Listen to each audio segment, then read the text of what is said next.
ever send out the minutes? Francis has the minutes. I haven't seen them. Do we get them quick?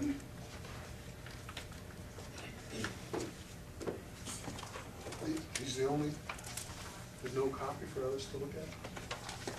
Let's take a quick look. Here's my copy. Well.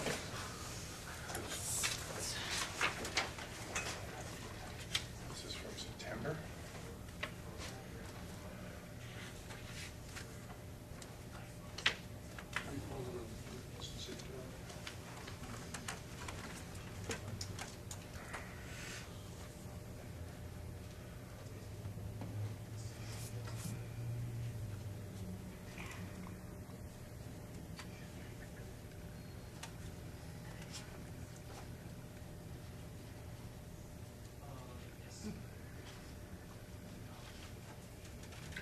This has to be, we can't do it this way. This will have to be continued for the next meeting, Okay. Why is that? because the changes need to be made, and it's not, we're not doing it on the fly. Can I ask why we didn't get these distributed? That was inadvertent on my part.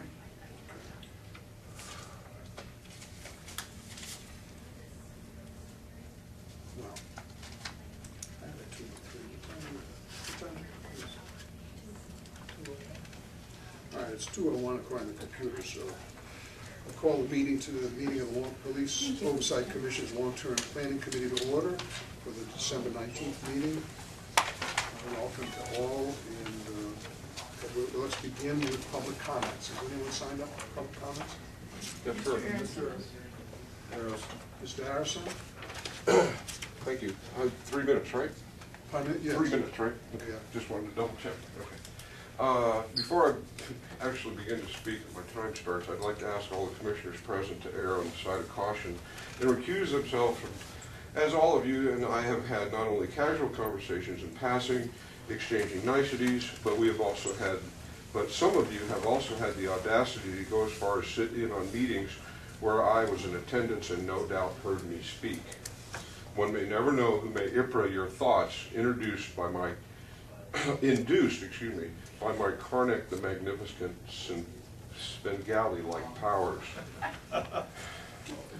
Since the POC gave tacit adoption to the memo of law, and the IRO is already acting as such, as they say in banking, you bought the mortgage, it's time to make the payments.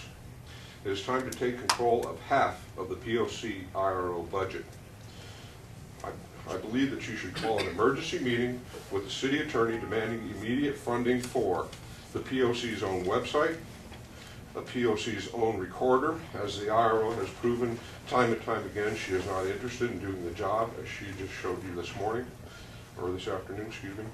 The POC's own independent from the city attorney advisor, postings of all documents on the new POC website, along with meeting minutes and videos, just as the task force has been doing from its inception, only I believe about 4 months ago, and being that the POC has been in existence for over 13 years, I think it's time. Amend POC rules for audio and video recording at all POC subcommittee meetings, and their postings are also to be put on the website. Place the archive of all the POC original recordings under the POC's control. Remove the APDIA, City Council, Mayor, and Office Liaisons, and Mayor's Office Liaisons and the IRO from the table at POC meetings until they are called on. The liaisons rarely say anything anyway, and having them at the table gives the public the appearance of a lack of independence of and to the POC. Place the city attorney back at the table and off the POC dais.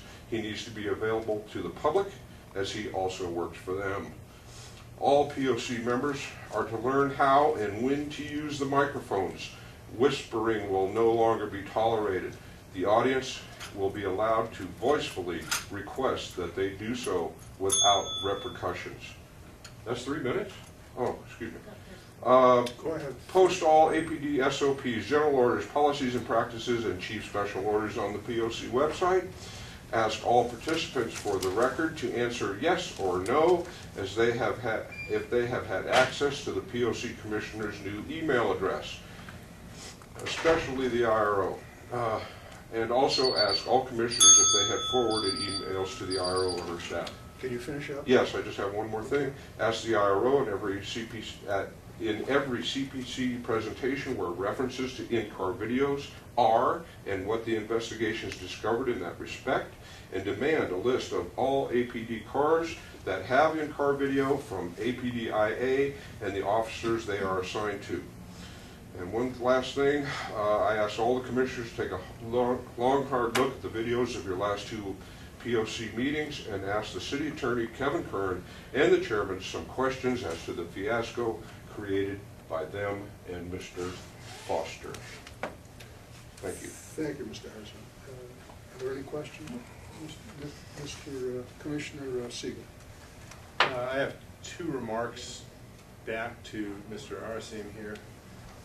First of all, with respect to your request for recusal of all of us, it's my best understanding in our rules that recusal is only required from appeals cases, and in that case, it would only have to do with any appearance of improprieties and other crossovers having to do with the matters of the appeal before us. Aren't they also... Just a second, please. I'm sorry. And not generally, if we've read an email by you or seen you at a meeting. Okay, aren't they also required under, the question under actual hearings of the original finalization letters? Aren't those also? Mr. Harrison, the city attorney has ruled that those proceedings are not quasi-judicial. Right. So that, what that means is that there is not even a bar to a commissioner talking to someone about any of those matters beforehand. But in any case, the fact that there have been conversations with you or with others is not per se a grounds for recusal. My understanding is that that is currently the position of the city attorney's office, Mr. Curran. So that I think that issue was taken care of. I don't believe that was his position a few nights ago. I know, but I think it's changed because if you recall, Mr. Commissioner Siegel sat on the second matter that you were involved in. No, sir, he did not. I thought you did come. If I might continue, so therefore I don't intend to recuse myself, and I don't believe it's incumbent on my fellow commissioners either to recuse themselves from this hearing, thus abandoning the hearing. I agree. Secondly, I would at least advise you from my best understanding of the rules, the only person who can call an emergency meeting is the chair. The chair is not present, and I can note that we've seen, at least I've seen, emails from you requesting an emergency meeting. I don't know whether the chair reads those emails too, and I won't presume to guess what he reads or what he thinks, but only he can call an emergency meeting. Until that's done, I will tell you I haven't contacted him, and I don't intend to. It's incumbent on him to do what he sees fit. To the rest of your comments, which were too fast, frankly, for me to take notes, if you have them written down, I saw you reading from your computer, you're welcome to write them in an email to us so that I can actually better read them and record them. I've taken some notes, and I appreciate your remarks. Thank you. Thank you. Anything else? Thank you very much. Thank you, gentlemen. Are there any other, is anyone else signed up? No. there are. All right, let's, Ralph, let's not deal with the minutes that, we didn't get them in advance, so I'm not in a position to vote on the minutes, so let's skip them and we'll have them reviewed the next time. Okay, I think we need to move that, Mr. Chairman. Well, I don't think you do, but I'm making a motion to not deal with the minutes now because we haven't had a chance to review them in advance. Okay, any discussion? No. All in favor signify by saying aye. Aye. And opposed? It's unanimously carried over to the next meeting. Thank you. Let's go on now to this was the meeting that we had set up some time ago with the lady who's from the budget department, whose name I don't recall. Her name is Patsy Pino. Patsy, Miss Pino, that this would be an appropriate time in the city's budget cycle for this committee to review the budget, make recommendations to the full POC for the January meeting, And that would be timely in terms of the city's budget cycle to then fit into the regular city's budget cycle. And we've gotten from the IRO 2 documents related to the budget. First of all, Ms. Hammer, could you explain these documents to us? I'm not sure I understand them. One is a summary of fiscal year 14, which is what we're in right now. Which one are you talking about now? This one is a summary document. Okay, It's half of a page. yes. Can I ask, where it says regular wages, what does that break down to in terms of staffing? What does that represent? It's just a summary figure. Right, it's a summary figure of the 5 employees. Okay, so the 5 employees being, that's 50, I think 50 refers to, 50 personnel refers to an accounting category. Right. Out of there. So the 5 employees are 3 investigators and, Oh, actually, it includes my salary as well, so all 6 of us? okay, 3, that which is made up of 3 investigators, 1 analyst, Yes. 1 administrator, Yes. administrative person.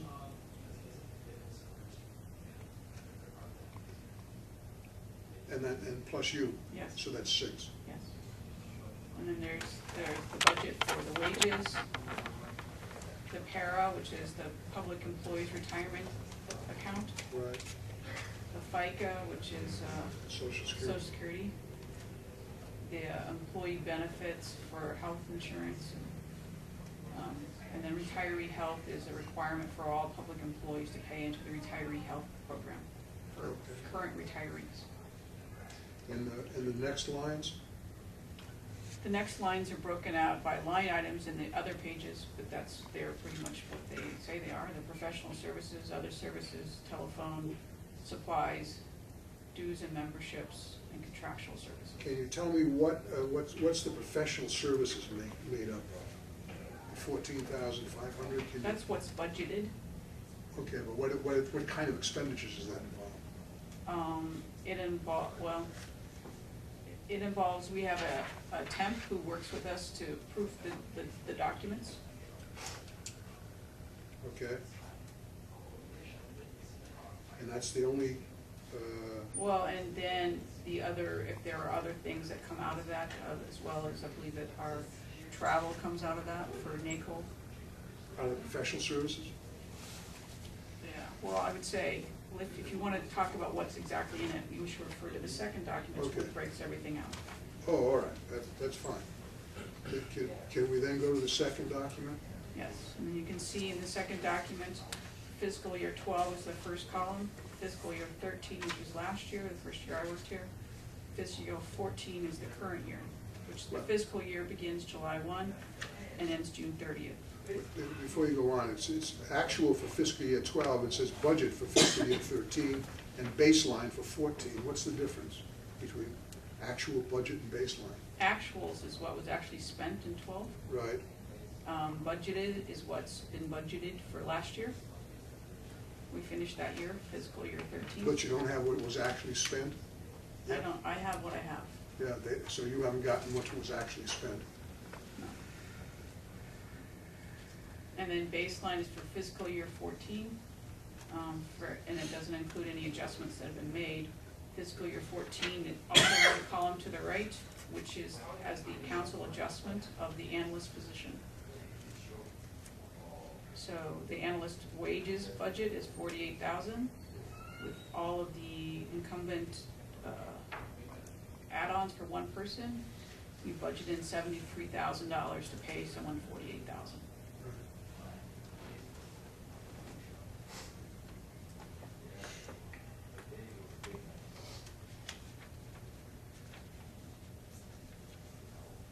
So then that gives you the total, the far right, the total is for fiscal year 14 of the baseline plus the adjustment. All right, but this, now, here, they've still got professional 5205 under operating expenses. It's still got the budget for the professional services, but does it tell us what those professional services were spent for? In 13, In either 13 or 14? these aren't spent anything on 13 or 14. Okay, and it wasn't budgeted at all in 12, right? That's what it looks like. I wasn't here in 12, but Okay. you can see what it says.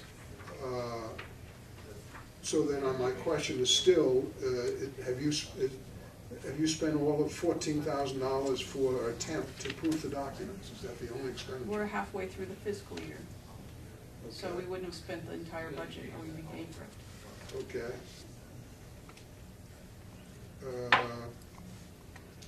So, but that's the only expenditure, so thus far? is the- Honestly, I don't know, Dick, Commissioner Shine, I don't know exactly how much, what exactly comes out of there. Those are questions you can ask Ms. Pino, and she'll be here at the LTPC in January.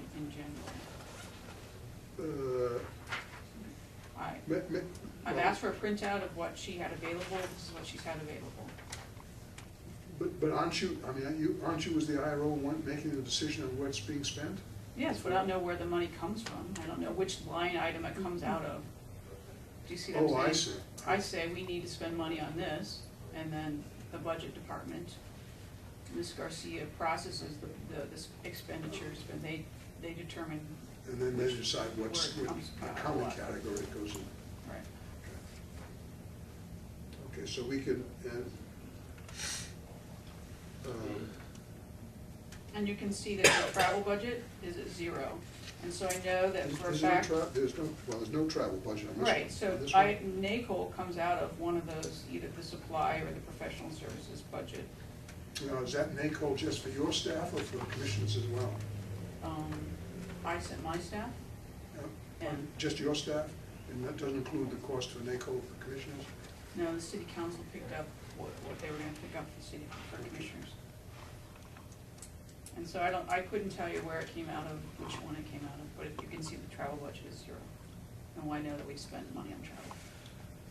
Okay, is the travel budget is on this, oh, there it is, 5225. Mm-hmm. Can I ask a question? Yes, absolutely. Well, first of all, I noticed at a handout that we got last week that the mayor said that he had budgeted $15,000 for travel for commissioners for this year. No, that was for last NACO. year. That was last year when everybody that wanted to go got to go. That's what that was for. That was out of the mayor's budget. Oh, I had understood it was out of special council appropriation last year. I had asked for it. Right, well, Councilor. it's Council not in this year's President. budget, and the money that was, that letter was about last year. It wasn't about this year. Well, the root letter was about the previous year, but the updated letter was December of this year. and That was, yes, that And it was said that there had been money for made available. last year. That was made available for everyone who wanted to go, got to go last year. And this year, not everyone who wanted to go got to go. And that was a decision by council and on that respect. Is that, so how would this work in the future? Is it the mayor's call or the council's call? Because the mayor's stipulating as of a week ago that there's budget amounts for commissioners to be able to go to NACO. And Well, I think that maybe perhaps constituent services, Lutz was mistaken on that. There was a one-time expenditure of $15,000 that the mayor requested and the council approved. was that how that worked? And I don't imagine it was all spent on the previous year's And NACO. the way city budgets work, any money that's not spent is reverted to the general fund Fair enough. at the end of the fiscal year. And are we, is this a good time to request, speaking still just about the travel budget, an increase again so that more commissioners can go for next year? Mhm. The time be, Not at this moment, but in January is when requests begin to be formulated. In January, the letter from the administration as to whether any increases in budgets will be considered will be sent out. The letter, I believe they call it the letter of instruction. The letter of instruction has not been sent yet, so nobody is formally requesting anything. well, based both on the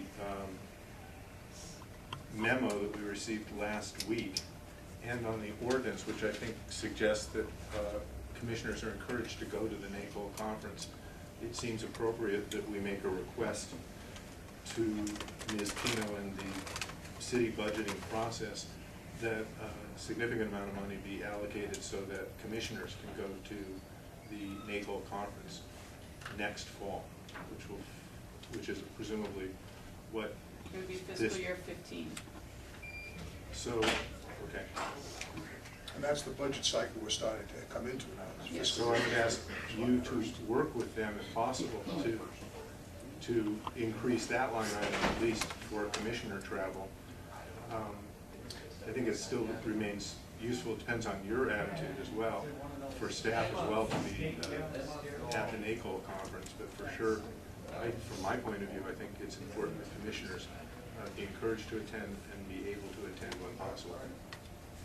So that's one line Well- item I'd like to see modified and changed. I had another question or two, if you have, Mr. Chairman. You were asking about the professional services budget.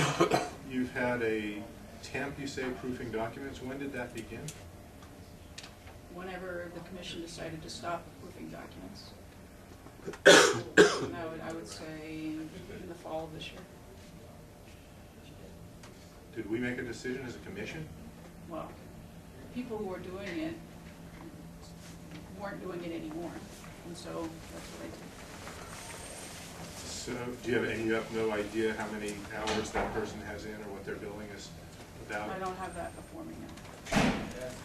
Okay, I think it's probably important that we have tabs on that and be able to project it forward and give you Well, the I've support that's projected needed. it forward that we'll have budget for this year to pay for it throughout this year. Okay. I don't just spend and hope that money will arrive. That's, I work with Ms. Pino to make sure we have the money for that. Okay, and to be perfectly clear, I was one of the commissioners that was attempting to proofread some of those. You and I both know that. Mm-hmm. Not as to content, but simply as to form and clarity of the presentation.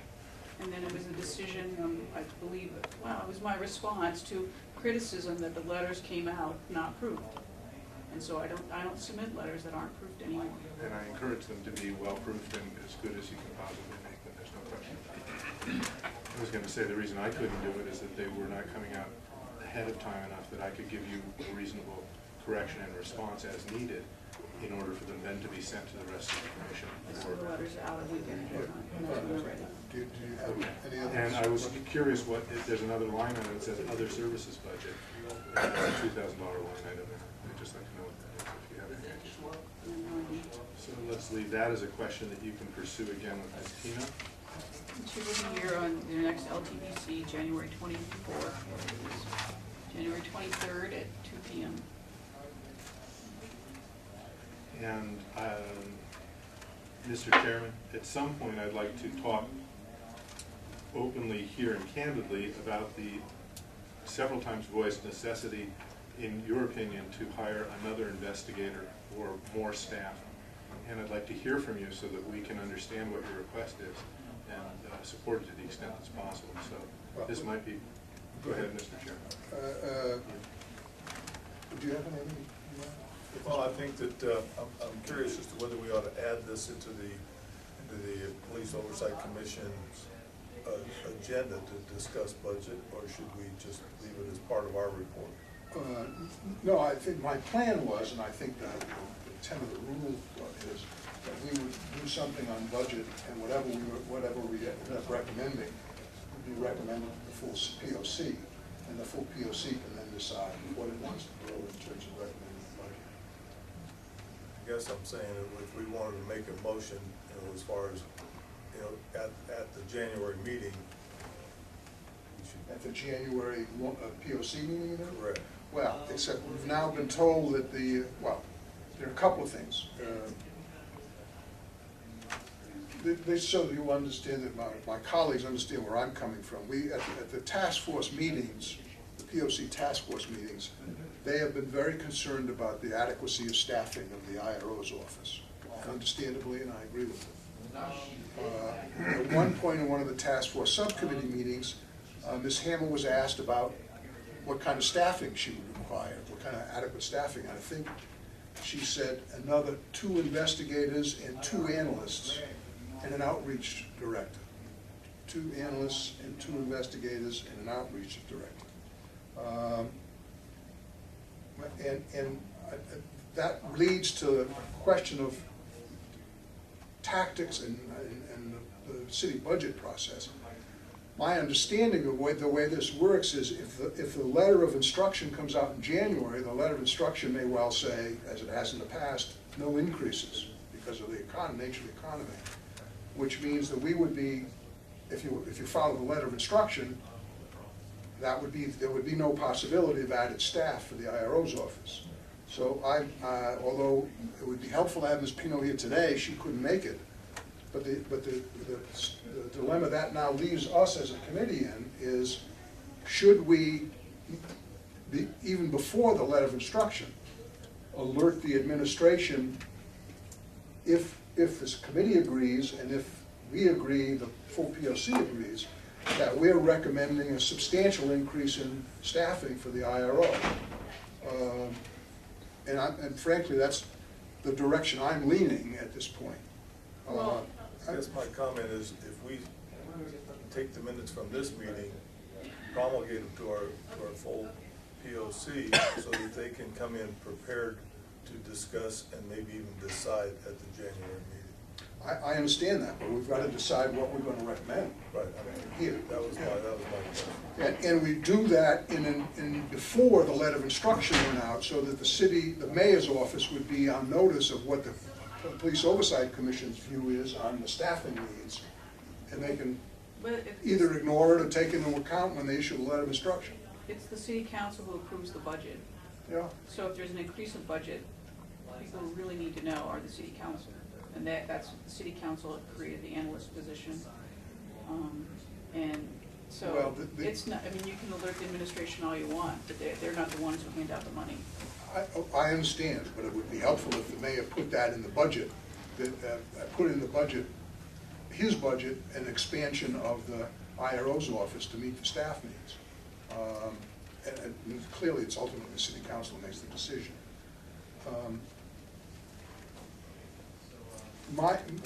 Here's my thinking on it. I think what we ought to be doing is taking an optimistic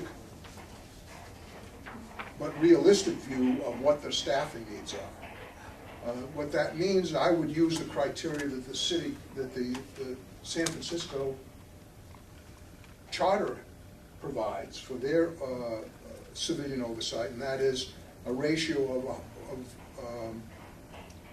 one investigator for every 150 officers, authorized officers. If you do that, if you use that criteria, that means that, rounding it off, the IRO would need 7 investigators. She's presently got 3, and therefore we're talking about an increase of 4 investigators,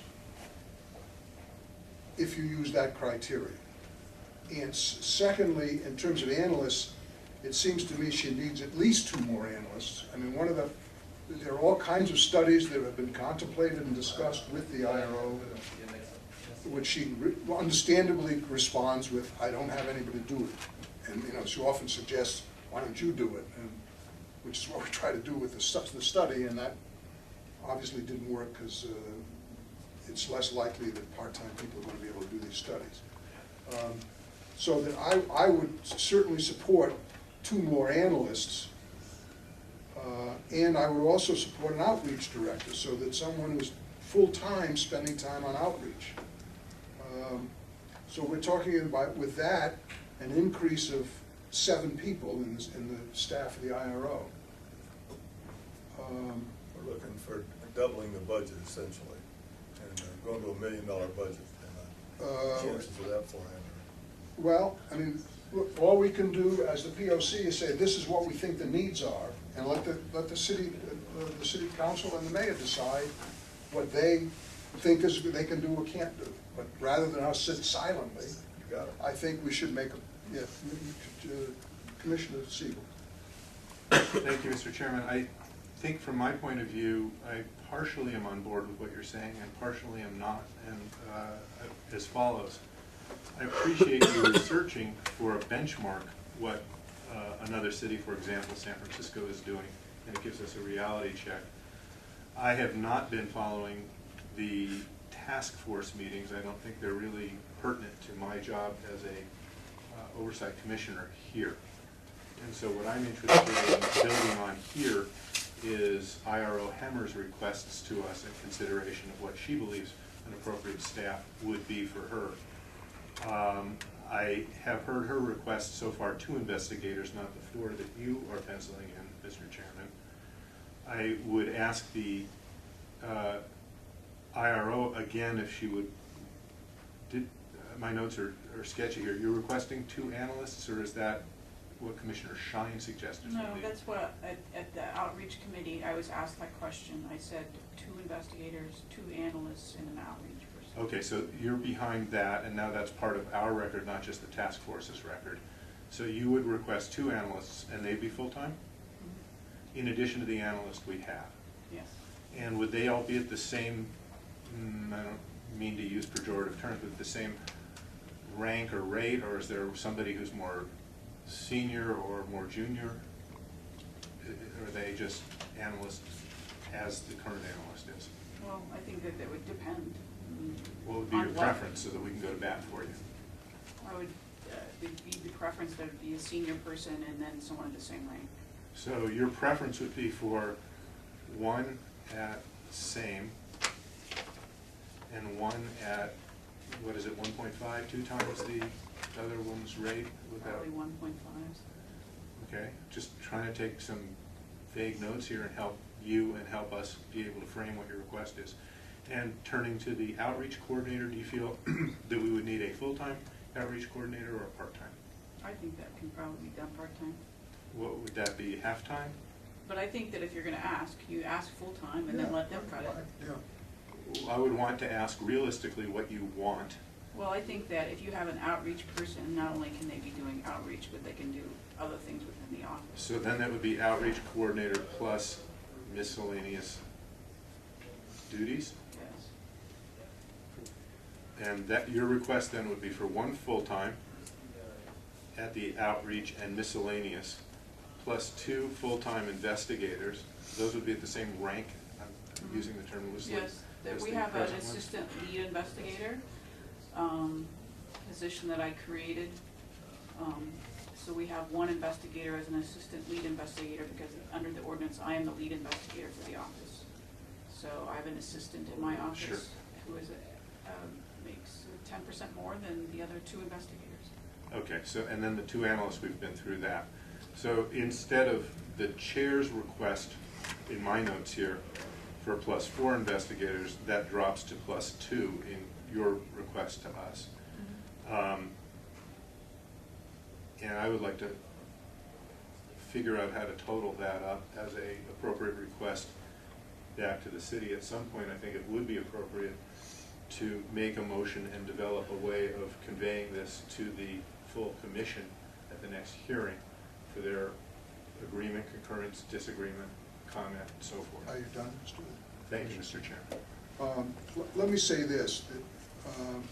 I believe that the 2 additional investigators would be necessary to carry the current, effectively carry the current caseload without having Internal Affairs do any of the investigations of the citizen complaints.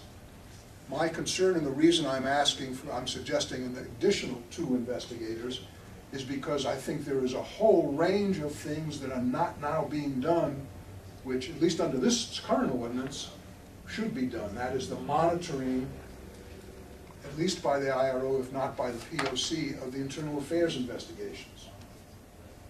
Now, there was at one point in which we had asked for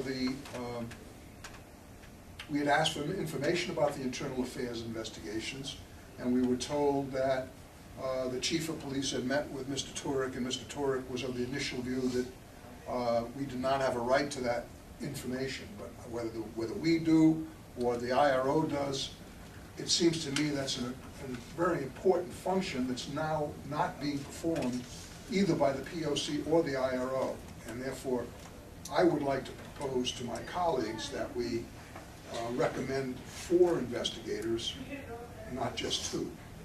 And that's the reason I'm suggesting it, because 2 is just going to keep her head above water on the present caseload, and I think we ought to be looking at expanding that caseload, expanding that work to include other things that are authorized under the ordinance. I guess this is what brings up, should we put this on the agenda for the POC or have it as part of our report? Because if it's gonna be on, I think it should be on the agenda, and I think that they should have advance notice that these are items that we would like to discuss. I think we can do both. That we have a motion here, and we also would have to have it put on the agenda, have to Yes. ask the chair to put it on the agenda, the chair Cameron to put it on the agenda. So I'm not excluding one or the other, I think you can do both, you should do both. But what is your view in terms of the staffing? I'm reticent to double request expecting half. So I think that we should have those caveats where we can explain that we want 2, and in San Francisco, they would have 4, just so everybody knows that we're able to do more with less. To expand the role and expand the responsibilities, I think that's another discussion point. I don't know that we'd start out budgeting for expansion without discussing that as a full commission. Commissioner Sieg, you done? Yes, sir. Commissioner Sieg? Yes, and ultimately, I totally will be supportive of us making some sort of motion to send something forward to the full POC again. I'd ask IRO Hammer for her opinion about the 2 additional positions that Commissioner Schein is requesting for monitoring IA. And in fairness, I would read from the ordinance, which is my root document. And it talks about what the IRO's office duties are, but then it also says the IRO may review completed IA cases and discuss those with the chief or his designee. And then she gives us advice and makes certain reports to us. Excuse me, Mr. Go ahead, Can I interrupt, Commissioner. sir? Yes. Can Mr. I Chair. point to other language which I think is more to the point? Please do. If I may. That is under section 9-4-1-5, powers and duties of the commission, subsection B, the second phrase in that,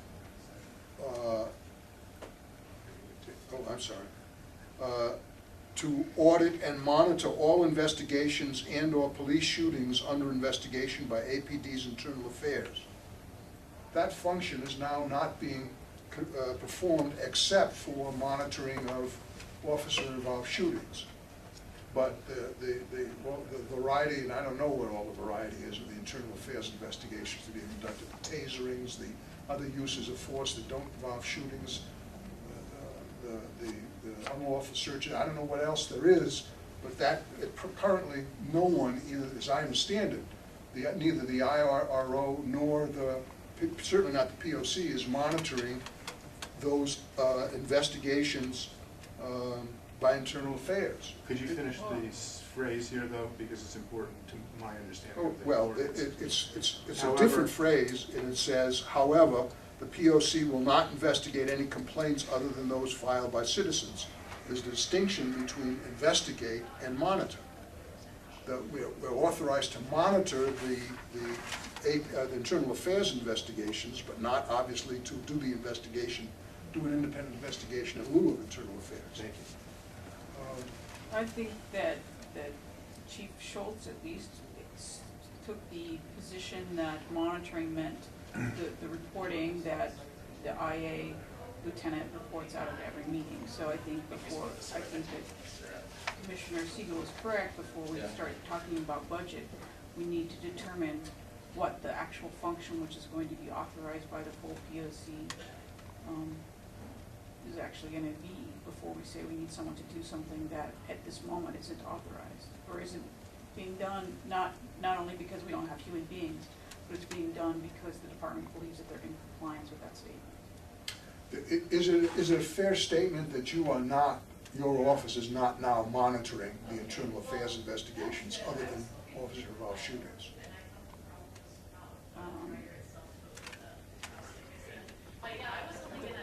Depends on what you mean monitoring. I mean, I think that's the key. I hear the same thing that you do at every meeting, what's being reported out. Which is just the statistics of the number of cases that came in and how many were involved in discipline with no more That detail. is a that is a type of monitoring. I understand, but beyond that, is your office involved in any monitoring, other than hearing those reports every month? In any way monitoring, or doing anything further with internal affairs investigation? If there's an internal affairs investigation which is made to the press, and in which there's an issue of an SOP, then I discuss those with the chief. I meet with the chief every week. So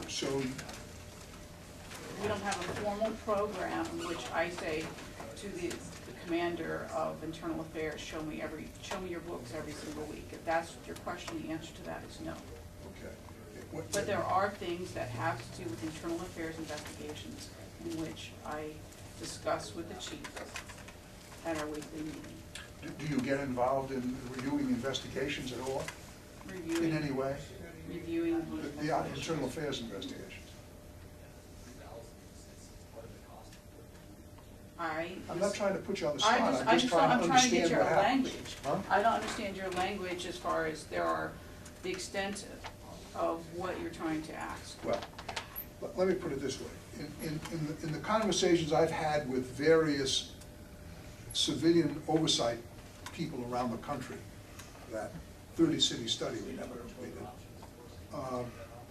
the term monitoring can mean, in some jurisdictions, can mean that the monitor is present at the interviews of witnesses when Internal Affairs conducts its investigation, interviews of witnesses. They may sit outside the room and look through a one-way glass, whatever that is, and observe the interviews, and it goes so far as to make suggestions as to questions. So that's one form of monitoring. Another form of monitoring is when the monitors physically review the files of an internal affairs investigation, and if they find that there's a problem or something's not properly investigated, they make recommendations to the internal affairs investigators to pursue it. And what's currently happening, to take it to the other extreme, what's currently happening in Albuquerque is monitoring means, as you point out, monitoring means that the lieutenant stands up once a month, and he says, we've had 47,000 calls and had 15 complaints to internal affairs. We had one suspension, one reprimand, and that's it. Theoretically, that is monitoring. I agree with you, that is monitoring. That is not monitoring, in my judgment, that's not adequate monitoring, that's not significant monitoring.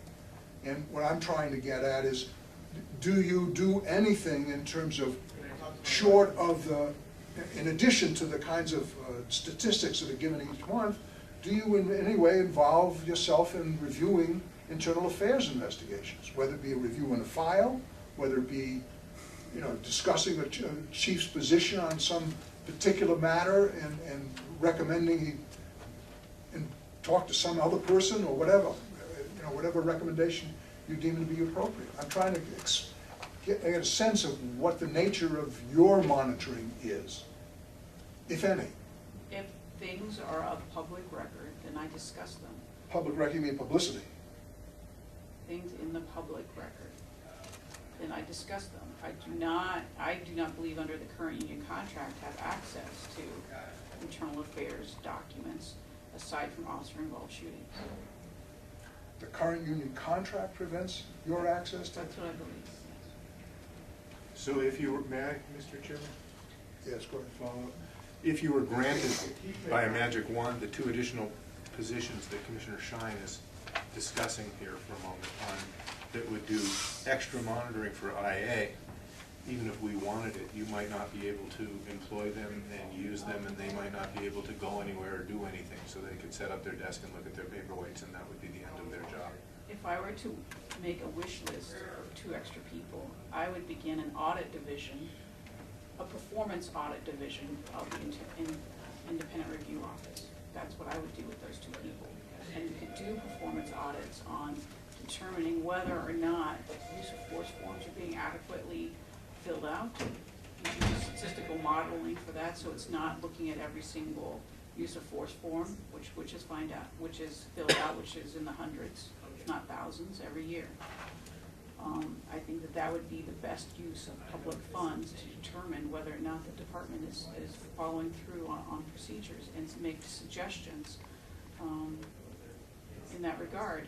I believe that some of you are on the NACOL email list, and you saw that NACOL is now joined up with the International Law Enforcement Auditors Association. I think that that's where the real growth in innovation in oversight, citizen oversight is really going to be in the future, is going to be in performance auditing. That's very interesting. So maybe we're talking about, not instead of And 4 investigators, 2 investigators and 2 auditors? Yes, and I think that if you look at the current ordinance, either it says monitor and audit. I think that even back in whenever this was, 2001 or 3, whatever it was, they were anticipating that auditing, performance auditing, not financial, but performance auditing would be part of the role. So can we call them performance auditors? Go ahead, Mr. Commissioner. Right, so that would be your next wish list or recommendation to us here in this budget process, would be to request 2 analysts, 2 investigators, 1 outreach coordinator with some miscellaneous duties, and 2 positions for performance auditing. And I really think that, you know, one analyst and 2 auditors, because auditors by definition make reports and recommendations and observe trends. So, you know, you can ask, I just thinking, if I were saying, how would a real office really function well, you could get by with 2 auditors and 1 analyst. In addition, Miss Alapat, our current analyst, she spends the vast majority of her time preparing the quarterly and annual reports, and that it is a full-time job to do them with any sort of, other than make a computer printout auto feed thing, which was what was done before I got here. Well, if I may. I just want to understand, so you would strike again the 2 Well, analyst I'm just request saying, and modify that to be? I think that if I would still request them, but I think that you could do real audits and real trend analysis with 2 auditors and 1 analyst. Well, the other thing is, I should say this, and this is something you and I discussed privately, and again, in my meandering telephone calls around the country, I talked to the policy director at the Denver Monitor's office, and he's a PhD in criminology, and he's an expert in statistics, and he does statistical stuff, so it seems to me that the kind of person we'd be looking for, and it's consistent with your describing them as a senior person, would be a person who is trained in criminology and statistics and can therefore do policy analysis and perhaps have two other analysts working for him or her, that in combination with 2 performance auditors could potentially have a significant impact in terms of oversight efforts with the police department, improve the police department and assist the police department. And along those lines, Commissioner Shine, you asked that staffing from the Human Resources Office be here to discuss current classifications within the city. Okay, and I appreciate that. That's you, ma'am? Yes, I'm Darlene Evett. I'm the classification and compensation manager. The what? Classification and compensation manager for HR. Okay. And Brant is with me. Brant is one of our analysts right behind me. Hi, how are you? So. Welcome, both of you, and thank you very Yeah. much for coming. What I did is when I talked to the people in Denver today, they referred, I couldn't get the position description for this particular fellow, policy director up in Denver, but they did refer me to their website, which has position descriptions for a management analyst supervisor and research supervisor, and then a management analyst for position. I assume they're comparable position descriptions in the city of Albuquerque's system, are they not? I'm sure we could find that. It's just in what you're looking for. As I'm listening here, I'm wondering if it may be better to, if you were creating these positions, always have the option, because what we're looking at right now, for the most part, Robin, what you have is our classified positions. I think you're the only unclassified, correct? That's correct. In your division. But, you know, in the new business needs, some of the things that we're doing in the city is in creating positions, we go into the unclassified, meaning an unclassified position is an at-will position. There's a lot more flexibility with unclassifieds because they don't fall within our classification system. With those, you're able to pretty much, it's a range of salary, qualifications, or pretty much what it is you're asked for, whatever you need for the position. And again, if they don't work out, Yeah. you can let that person go. Right. And you're not in a situation where you have to have a position with a person that maybe didn't fit the business need. My only concern, I don't know the answer to this, is does the ordinance require that all the employees be classified employees? Yes. So- The current ordinance requires that. Current ordinance, so under the current ordinance, I don't think you do that. You can't do that, yeah. There's no way to, yeah. I mean, we could hire temps. Pardon me? We could hire temps, but if they're employees. But the kind of quality person we're looking for is Yeah. not gonna want a temp job anymore. Right. So Can a position description be modified or drafted so that it accommodates the kinds of skills and background we're looking for? It can, yes, it can, and I mean, we can fit it into our current classification system. I know there was some discussion of possibility of asking for a PhD in those. In our current system, there's not very many positions that we ask for.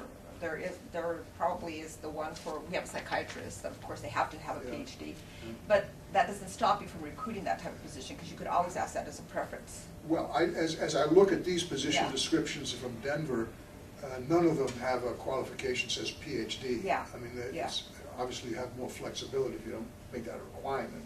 Yeah. But they do have, background in criminology and statistics and things like that. Maybe I can just give these to you for Sure. whatever value that would have and to Ms. Hammer. Once we look at those, if you can kind of tell us, what level you want these. I mean, our classification system, our grades coincide with our pay structure. Right. So you may just want to back out into, what you can afford to pay them, and then we can work our way back to the actual position and create that for you. And in terms of a budget request, I assume there has to be a narrative prepared to, if you want to expand the budget, you'd have to do a narrative to support these positions, and this is why, and Yes. all of that. In fact, they're starting their budgeting now for this next fiscal year, so you actually have to put together your justification for any new positions. Is there time to do that between now and, does it have to be done between now and January? Well, that's probably something you probably have to talk to the budget office. Yeah, how we've talked with them quickly- about, yeah. Yeah, how quickly, and these positions, if approved, would be for the next fiscal year, which would start in July. Right. Pardon me? Does anyone else have? No, I concur that I have no problem, requesting funds to support positions for the current mission. I'm somewhat reticent to approve funds to increase the empire. Well, I'm not sure I agree with this. I wanted to see if anybody was listening. Yeah. But, Well, would you support the two performance auditors that Ms. Ham is talking about? that makes sense to me, and I think that she's the one that should tell us, and we should send this recommendation to the full commission with that I knowledge. would She therefore- gets to pick the team that she wants. I would, okay, then, are you done? That's fine, thank you. I would this time make a motion to recommend to the full commission and to the IRO that she prepare whatever papers are necessary to support the hiring of 2 additional investigators, 2 performance auditors, 2 analysts, and including a senior analyst with background in criminology and statistics, and a full-time outreach director. Is there a second? I'll second, but I want to amend it too. Go ahead. I would like to also add to the request, as we send this on to the full commission, an improved budget for travel, which is presently 0. And that be swept up in, at least I would request, not knowing any better, the $15,000 for commissioner travel to the next NACO conference. It may be too much. If you have better information, I would certainly listen to a downward adjustment. But you'll have to fill in the amount that you think is appropriate for staff travel as well. But 0 isn't the right number for that. All right, let me modify the motion in this way. That is, in addition, request that the IR, and recommend to the full POC and request to the IRO that she prepare documentation to support a travel budget that will include the traveling for this coming fiscal year of at least half of the POC commissioners to go to the Nicole conference, in addition to whatever's required to have her staff go to the Nicole conference. That's how I would amend. Does a second agree with that? Well, I think they are two separate discussion points. I could see two motions here. So one is for personnel funding and one is for staff support.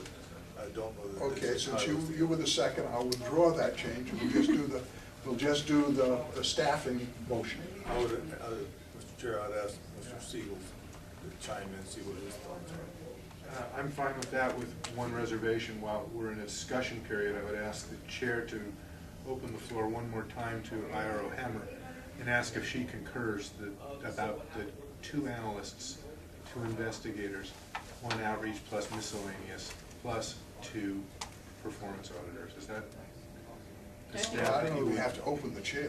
Well, I'm asking not being the that IRO. formal. Okay. Does the IRO agree I with want that? to ask Yeah. for what you want. Yeah, I think that if we had one, we'd have a place to put them all. That's the third. That's the third motion. But I think that if that were in fact the funding and the staffing of the IRO's office, the vast majority of what has been discussed at prior POC meetings could be accomplished. That we would not farm out investigations at all to IA, minor or otherwise. We would have the ability to look at trends in police performance and have someone that can, like Mr. Woods spent every single night of his 3 years that I was there, basically at community neighborhood association meetings. I mean, I think that if you had someone to do that, we could accomplish a lot of the missing parts of what civilian police oversight is doing in Albuquerque. Thank you, because it's certainly my goal not to overreach with this in expectation of being whittled, but to ask for a realistic set of positions. I don't think that it's you can overreaching if you want use to and accomplish everything that people have said they want to have accomplished. So you're in support of this list at this time. Thank you very much. Now I'm prepared to support the motion, Mr. Chairman. Any further discussion on the motion? All in favor signify by saying aye. Aye. Aye. Opposed? It's carried unanimously. All right, now I have a second motion to, I'm sorry, can we excuse the HR people from the Thank you. city? thank you very much. I Oh, no, they appreciate should that. stuff Thank you. Well, we're going to, still a budget issue we're going to deal with now, but I know Not that HR. we need them Yeah. here. Okay, Thank you. thank you, thank you. Thank you very much for your time. No problem.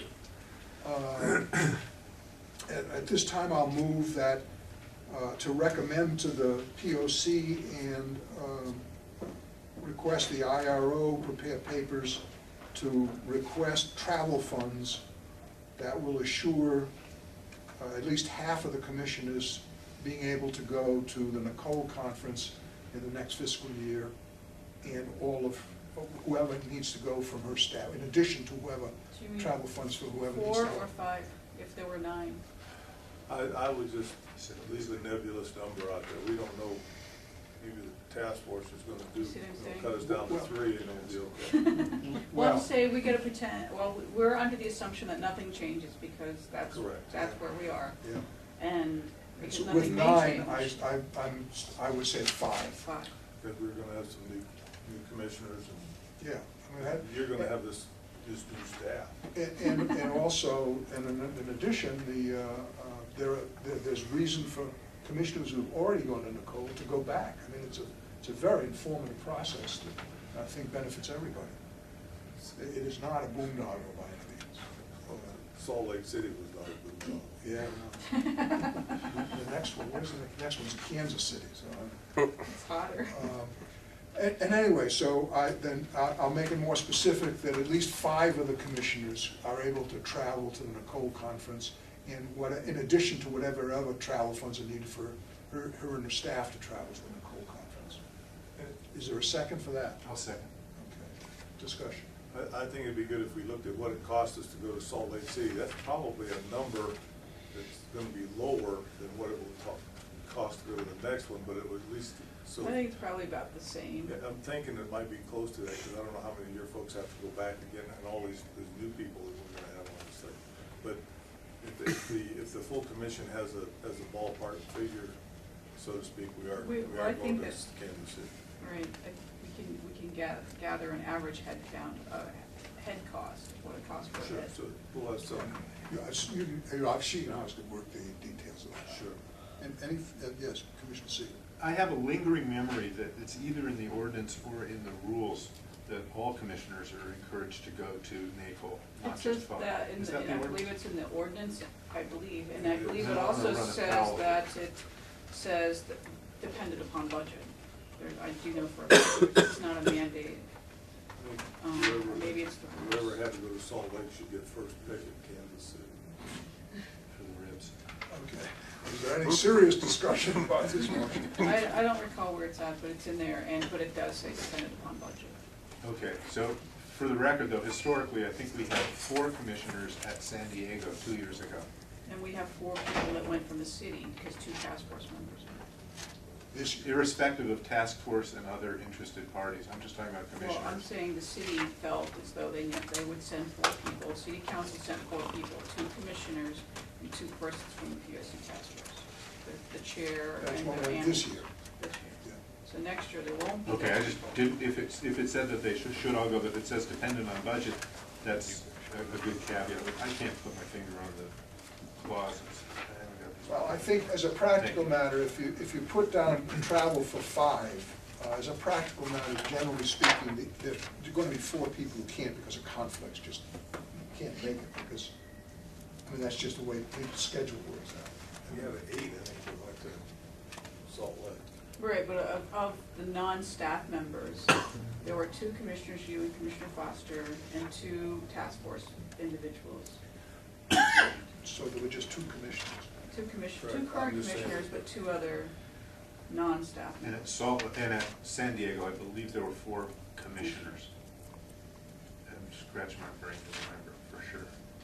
Let me- Could be fun. Let me I think ask there you, were well, 5. is there any further discussion on this motion so we can get that taken care Do you think we should put a finite number on it, or just say of? I said sufficient? 5, I just- 5 commissioners. San Diego, there were 5.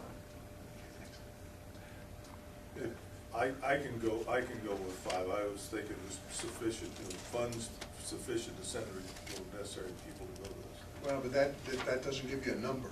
I mean, 5, I think you gotta say at least some number so that they have some minimum amount of money. I can go with 5. All right, any further discussion? All in favor signify by saying aye. Aye. Opposed, carried unanimously. Okay, let me ask you this, on professional services.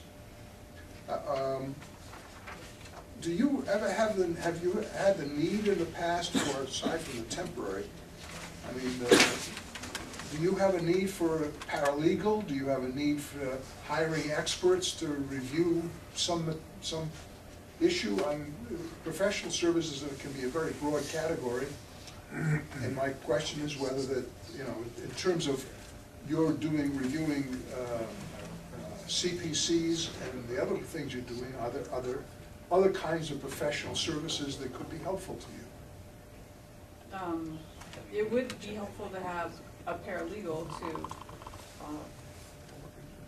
work up the CPCs to make them go efficiently. Part of the log jam in the processing of CPCs is the fact that there's one of me, and I'm the only person who does the review of CPCs. the full investigations, and obviously they're my findings, but many offices across the nation, there's more than one lawyer involved. Right. And I think that, honestly, the processing of CPCs is always going to be limited by the number of lawyers that are in the office. So you're talking about a lawyer or paralegal? I think that, if we're talking wish list, we're talking lawyer. If we're talking reality, I think we're talking paralegal. Well, that's interesting you make the point, because when I talked to the folks in Chicago, for the independent, I think it's called the Independent Review Agency or something in Chicago, and they do both criminal and administrative independent investigations. They do a lot of the things that are here done by Internal Affairs, in addition to the citizen complaints and independent investigations. And I said, where do you get investigators? And she said that she's found that the most effective independent investigator they've got, or one of them, is lawyers, young lawyers just coming out of law school, who are have been trained in analysis and legal kind of analysis, and are enthusiastic, obviously. So perhaps there could be a provision for a lawyer who's just coming out of law school to provide assistance. Mm-hmm. So why? But that wouldn't be under professional services. You're talking about a full-time person, right? Well, you were just saying if there were ever a need, and I think that, at some point, depending on the budget this year, that I may hire a contract attorney to help clear out the backlog created in 2012 for CPC. So you do it as a contract attorney rather than a full-time lawyer? Well, I think that's what the reality is right now. That's what I have the money for, and I have a real need right now. I think that there's two separate discussions what we're talking about. We're talking about future, or are we talking about this fiscal year? This fiscal year is a separate discussion. Oh, I'm talking about next fiscal year. Next fiscal We're talking year. about the budget for next Right. fiscal year. Right. So what is your recommendation for next fiscal year in this area? Paralegal, a lawyer, a contract lawyer? Well, that professional services, that's by definition a temp, or a non-employee Right, slot. independent contractor. Right, independent contractor. Do you think that that's the way to go, as opposed to amending the motion we just passed to add a lawyer or a paralegal for a full-time person?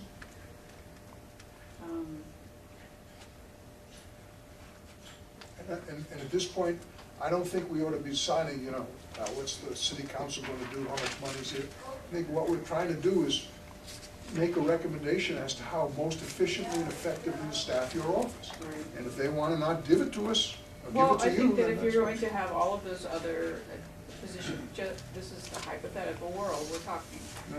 You have all of those positions, and there's going to be all of this data that's gonna come in for trend analysis.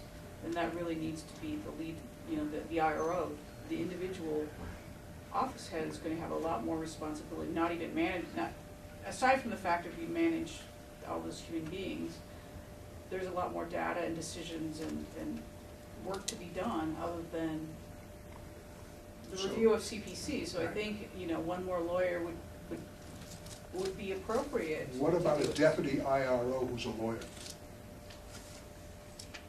Does that make sense? Yeah, I think that makes, when you say that, you talk to Chicago and they have lawyers there, I would say any office of more than our size, of more than 6 people, they always have a second lawyer involved. And I think, it's my belief that LA County Sheriff, they're a monitoring agency, They've got 5 lawyers. and they have 5 lawyers. And LA County is 10 times as large as we are. They have 10,000 officers, we have 1,000 officers, more or less. So, I think it's appropriate to have. Do you want the person, the lawyer, identified as a deputy to you, or just a lawyer? I don't think it matters. I mean, I think the deputy designation is fine, or assistant. Okay, I move to amend. Well, let me make the motion first. I'd move to amend the prior motion to add an attorney position to the staff. I guess we don't have to say what the title would be, just an attorney position to the staff we just identified. Is there a second for that? Not yet. A motion, well, technically, you need a second. Go ahead.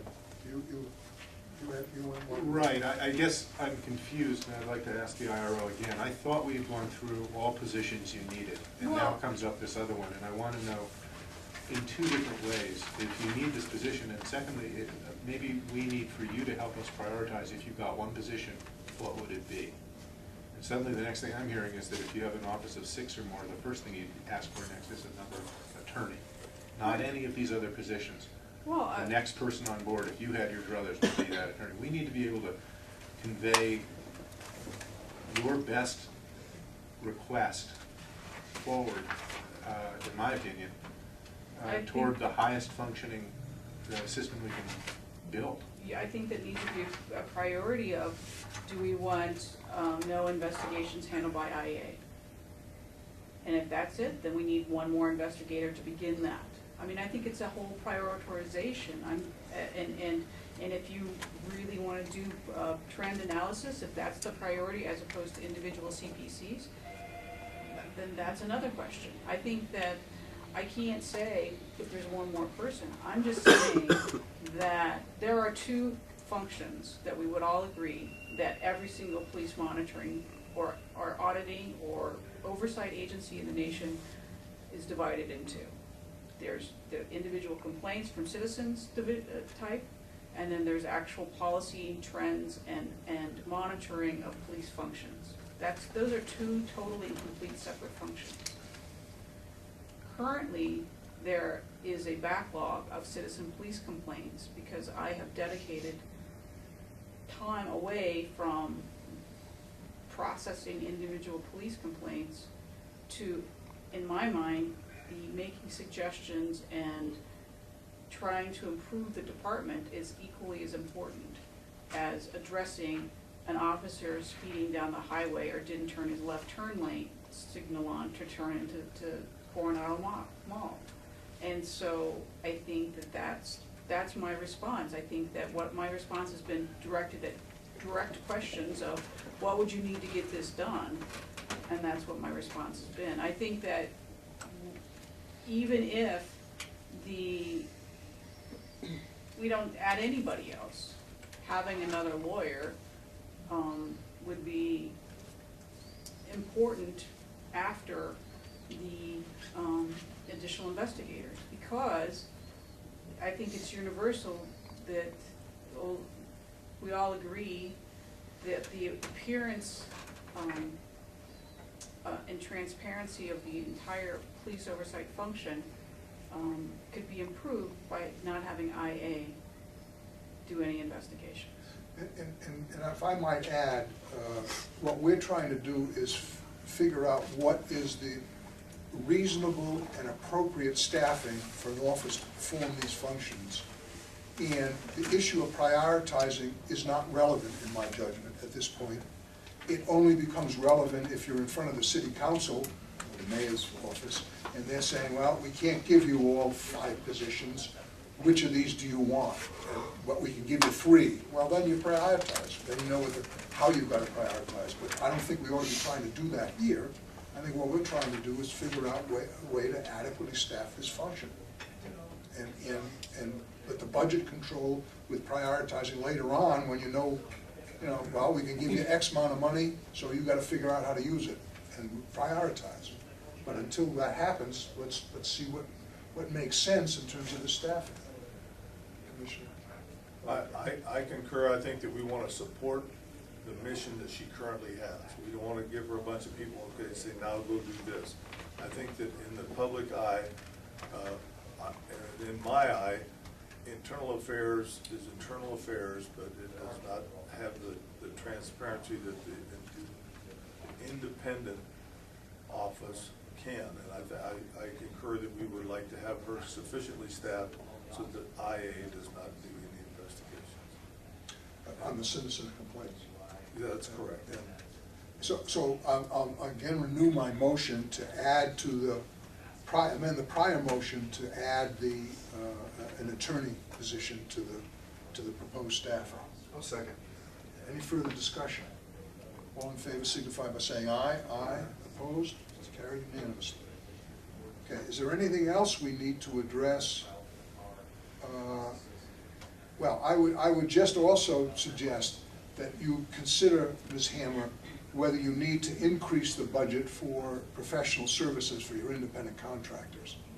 I don't know what kind of, whether you have a need, for example, on a particular case, to retain an expert to give you advice on, an automobile accident or whatever whatever kind of expert you need. I assume that's where that would come from. And it may be if you could just consider when you come back whether you want to propose that should be increased or whatever. Okay. Anything further on the budget? Just this, as simply as I can put it, thank you, Mr. Chairman. I would ask the IRO to not overreach, but to idealize the budget and make a strong and certain request for what you think it would take to do this job right. This, under the structure we have now, I'm not holding my breath for any other outcomes of different structures. Right. It's also very useful to anyone who wants to change to be able to say, well, that's what they want, and look how we could just do it with a person in a giraffe, whatever they think they can do. Let them try. But I think it's very helpful, and this has been an eye-opener to see how many more positions you think you need. It was news to me, so I appreciate that very much. And I would give you the latitude then to present other amendments to this. If we need to make a motion, I'll do it. And I would support you speaking your piece at the full POC hearing as we undertake to understand these as a full commission, so that you have the latitude to say and ask what you think is appropriate and wanted.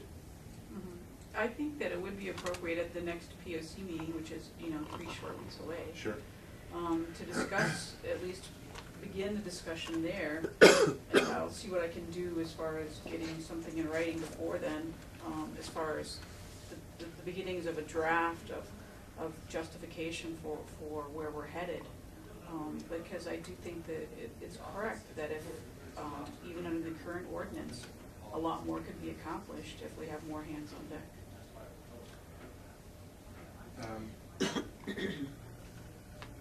That's great. I have a tiny last nicety, Mr. Chairman, if you Go ahead. will tolerate it. If we were to make these motions to the full POC, do we need to approve our minutes prior to bringing those motions forward to the full POC? No, Is there any? I'm going to make a report to the full POC, and I'll report to what we decided here. And in that report, is it okay, even though we haven't got approved minutes, to put forward the motions that have been outlined today? Well, and if the. I don't want to get some stupid parliamentary thing in our way. No. Because if so, I would like to have a sub-meeting. We would adjourn the main POC, have a sub-meeting, review and approve meeting minutes of this very I don't meeting. think you have to do that. And I don't want Well, to be the- tripped on a silly The question would be hurdle. though, is if anyone wants to put, because I do not put items on the agenda for the full POC. Obviously, that's controlled by the chair. But I think that you need to discuss as a committee whether you want a motion to be considered at the full POC in January, or if you just want Yeah, a motion. discussion. That's why it should be, we'll have to talk to the chair about a separate agenda item in addition to the long-term planning committee report. And I think that's what you Am I hearing an echo here? Yeah, that's what you were saying. Actually, let me point out, though, that we cannot plurally petition the chair for these agenda items without violating the Open Meetings Act. He's 1, plus 3 of us would make 4 out of the sitting 7. And I don't even think we can talk to him about substantive matters like what should be on the agenda. Well, I think we all have to have input to the agenda. I mean, the chair can make that recommendation to the chair. I didn't follow that. Are we allowed to each talk to the chair about this? Or do we Why allow do each you- of us have to talk to the chair? I'll talk to the chair. Okay, well, That's fine.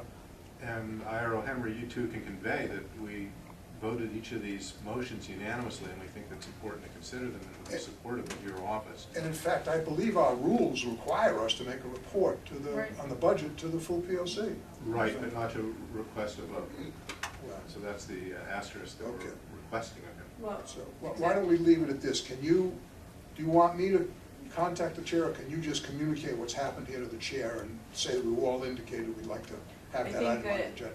I think both should happen. I think that the chair likes to see motions that are gonna be placed on the agenda ahead of time before they get onto the agenda, so you have a sense of what the motion is really going to be. So if between now and January 2nd, I don't know what your world is like, but It is not gonna happen. that's when, you know, then I think it's enough for us to just tell them orally what it's gonna be. All right, I think that's probably true. I don't have to I draft just it. know that the agenda for the POC's meeting will go out on Monday at 4 o'clock on January the 6th. And so we need to have whatever requests we have to the chair prior to then.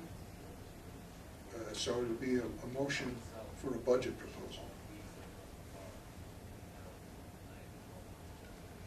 That's what we'll just call it. Isn't that do it?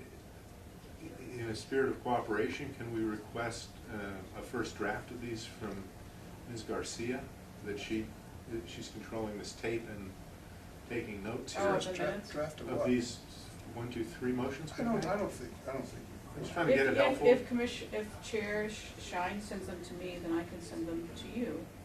If he's taking. Send what to you? If you're gonna Motions. check your motions. But he's gonna have a hard time typing them up. I'm not, wait a minute. So this motion's plural for a budget proposal. It's not, it's basically gonna be what I just orally said. I'm not gonna prepare any long written motion. I mean, it's just, Well, I've got a I'm not list saying of it's in a the longer positions motion. we're talking about, and then That's fine. that's all. We'll figure it out. We'll figure it out. Hey,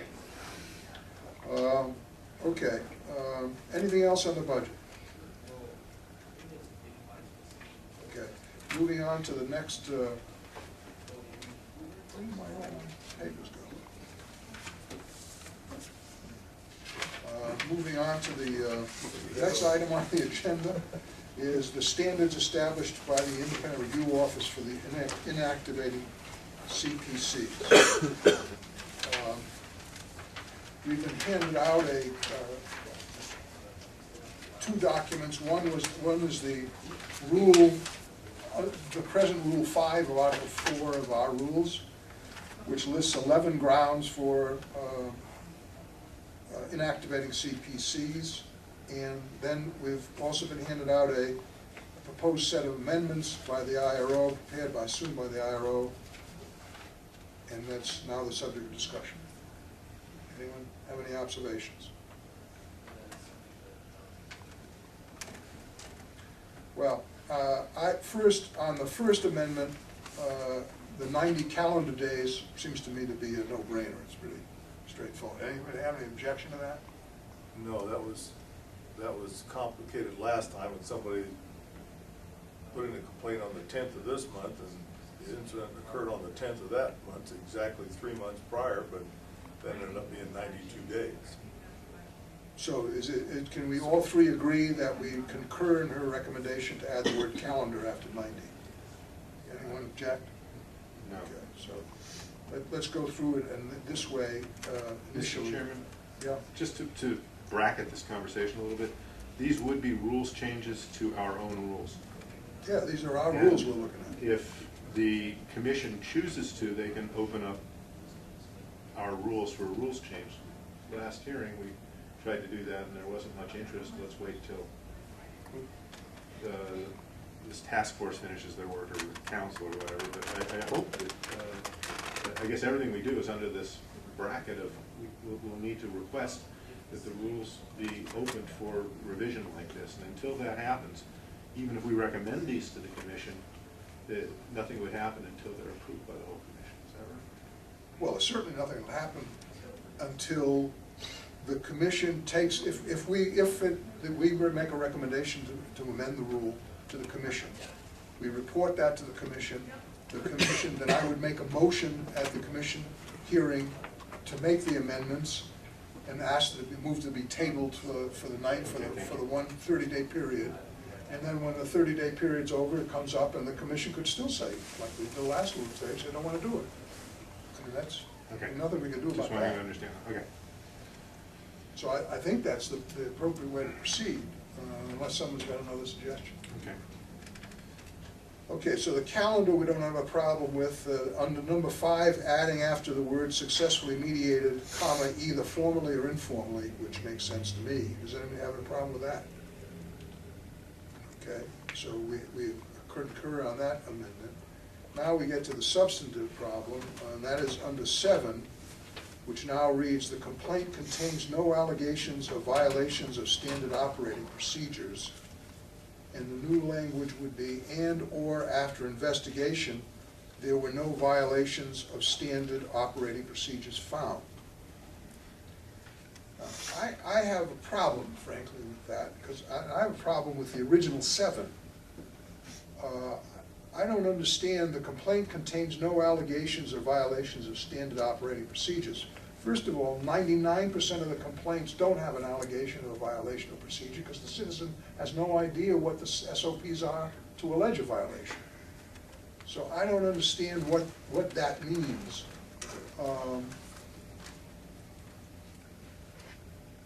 I think that you need to read or premise any discussion about the IRO with approval of the POC may inactivate or dismiss CPCs. That's the bottom line. Is this is one area that under the current rubrics that we all function under, the POC gets to weigh in on the work of the IRO. And so that if there were an occasion in which the commission sought a full investigation of something, if it's these inactivations, I can tell you, typically happen within a period within the original 90 days. And when I move for approval of an inactivation for a case in which it's not jurisdictional, so that's basically what we're talking about. It's not, it does involve an APD officer, and it is filed in a timely manner. All of those inactivations, I weigh into the severity of the allegation and what is the appropriate action. The inactivations aren't by accident. It's a purposeful decision on my part. And so the time that I use number 7 are cases often which are people could have been used under other things in which I don't try to put in public records, despite what Commissioner Peterson did last time, of people with mental health. We have a body of individuals who file more than one complaint throughout the year who have clear mental health issues. And I have never inactivated anything under the mental health provision because I have to put that in the letter, and I don't think it's useful. I don't think it's helpful to the person. I don't think it's good for the public. I just don't think it's good. Could we go, can I interrupt for a second, go a little slower? And can we focus for a minute first on the present language? The complaint contains no allegation of violations of standard operating procedures. I think what that means, and I'm proposing this language, and I ask you to consider it, Ms. Hammond. I think what that means, the complaint contains no allegations of facts that could constitute a violation of standard operating procedures. Is that not what it means, and is that not how you apply it? That's how I apply it.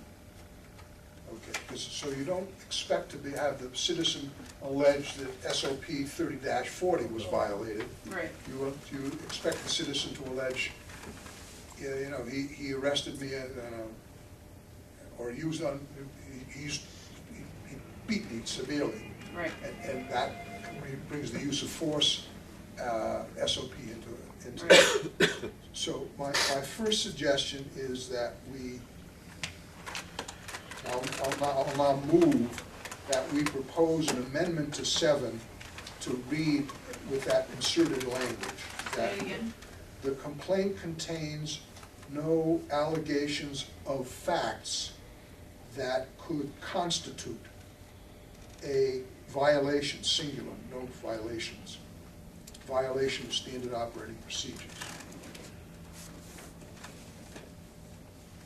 Violation. Okay? Is there a second? continue with the whole rule number Okay. 7 and finish. I'll withdraw the motion. So that's one thing we're talking about. We're taking the facts as the person alleged in the most favorable light to the person. Even if those facts were true, there would be no violation of an Right. SOP. And there are occasions that occurs. It's like a, pardon me? And there are occasions where that occurs. Right. It's like a, I don't know, it's like a summary judgment thing. Okay. Right. Now, then the question is your language. My problem I have with your language is, the language we're talking about is and/or after an investigation, comma, there were no violations of standard operating procedures found, period.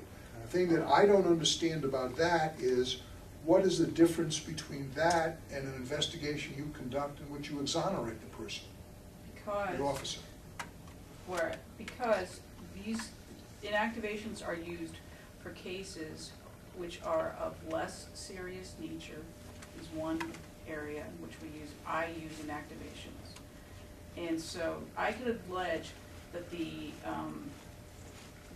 officer was speeding down Paseo Road, and I know who the officer is, and it's within the 90 days. We could fully investigate that case, and we could determine that it's going to be a not sustained, or it's going to be a he said, she said. Or we could inactivate that case because even if it were true, the impact upon the department and the impact upon policy, it's a judicial economy decision that I make, that it does not warrant 15 pages of typing, full review of the officers, including the chief, because the chief receives inactivations, but he doesn't weigh in on them. And it's not an efficient use of limited staff time. And even if we add more staff, it's always going to be limited. I understand what you're saying, but here's my problem with that. First of all, it says and/or after an investigation, so that this seems to require some kind of investigation. And Right, we do preliminary investigations on those. So it's after and/or a preliminary investigation. Well, I didn't want to limit it to preliminary investigations, because what does that mean? I just said an investigation, but it would be not a full investigation, because in my mind, a full investigation is writing up the 15 pages that constitutes a full investigation. So what you're talking about is on or after a preliminary investigation, which is, there's nothing wrong with describing it as a preliminary investigation. Well, I mean, you that's do it fine. all the time. Well, but, yeah, okay, that's fine. Preliminary investigation sometimes includes interviewing 4 people. Well, however you do it. Right. This rule wouldn't control it. Right. But you've got and/or. And so Sometimes we do investigations to determine that there are no allegations of fact that could constitute standard operating procedure, because the complaints are so ambiguous of what comes in. So that's why I put the and. So we can investigate and determine the first part as well as the second part.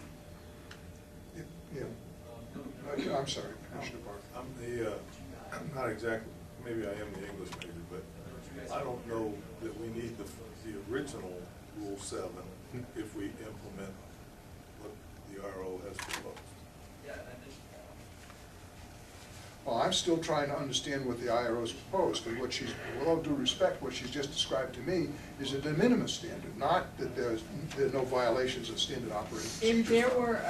If there were a violation of a standard operating procedure, if that means a sustained complaint, Yeah. then I would never inactivate that. Well, I understand that. What I'm trying to focus on is when are you going to write a letter that says that the officer is exonerated, citing the SOP, and on one hand, and on the other hand, find he's not violated the SOP, been exonerated, but you're going to inactivate it. Right. And I'm trying to draw that distinction. What's the difference of standard? And what you've described is a de minimis standard.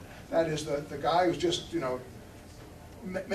changing lanes without signaling. That's not an exoneration, that's a not sustained, it's typically. We can't prove it.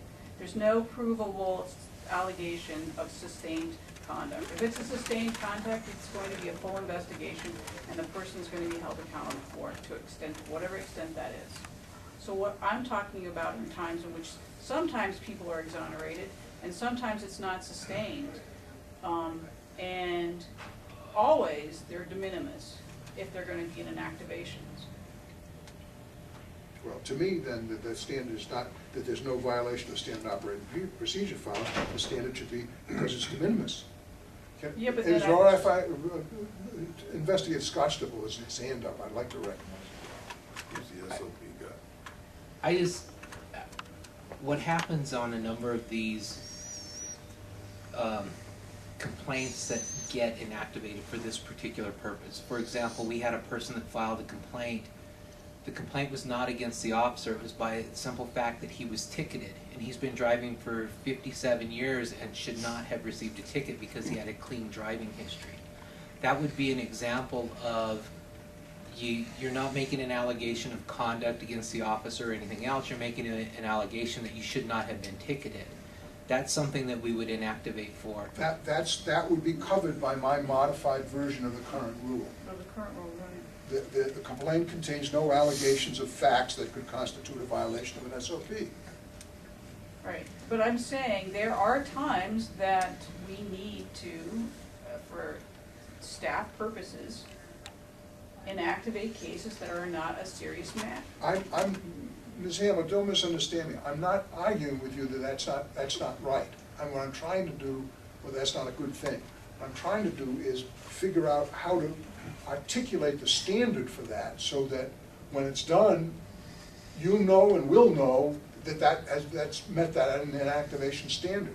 And my problem is, with the language, there are no violations of standard operating procedures found, that covers too broad a waterfront for me. And it has to be approved by the POC as an inactivation. I And understand. so I would not submit something that is of a serious nature. And as in the case of the public official case, which was an inactivation, you requested additional information before making a decision about it. I think that if there's a concern by the commission that it's a case of involving a serious nature, then we already have procedures in which to deal with it. I think that if you limit the language to make the whole too narrow, then you're going to exclude things. And the opinion of it's de minimis may mean one thing to you and one thing to Commissioner Barker each and every time, as opposed to having the whole thing approved by the POC with the language of, is it okay to resolve this case short of a full investigation? I've got some thoughts on how to do this, but go ahead, Commissioner C. Thank you, Mr. Chairman. My thinking presently, and it's certainly subject to change, is that your first recommendation, changing the first clauses of 7, is excellent. And my sensibility at the moment is that we should strike IRO Hammer's recommendation in its entirety on the second piece, and here's why.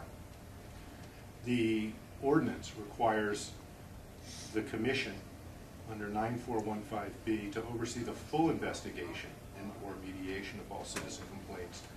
And even if we think, I don't even know what de minimis means, if we think it's not that important, isn't for us to first judge. I think it's important that they're fully overseen and investigated and then reported out. And I'm sorry if that takes time, but I will legitimize anybody's complaint to the point it needs to be understood. I would further add, if I might, I'll let you speak to it in a moment, that we have presently a finding called unfounded.